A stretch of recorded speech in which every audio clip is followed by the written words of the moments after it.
Paulit-ulit mo bang tinatanong ang sarili mo, kaya ko ba talaga? Ang hirap kapag laging may boses sa loob ng isip na nagsasabing, hindi ka magaling o baka mag-fail ka lang ulit. At minsan, dahil sa doubt na yan, hindi ka na nagsisimula. Pero eto ang totoo, lahat ng taong successful ngayon, dumaan din sa self-doubt. Ang kaibahan lang, pinili nilang kumilos kahit hindi sila sigurado. At pwede mo ring piliin yon. Ngayong araw gawin mo ito. Isulat mo ang 3 bagay na nagawa mong hindi mo akalaing kaya mo noon.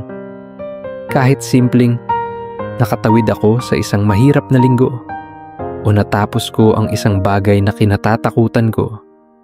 Proof yan na mas malakas ka kaysa sa doubt mo. Kung lagi mong kino-question ang sarili mo, follow mo ako.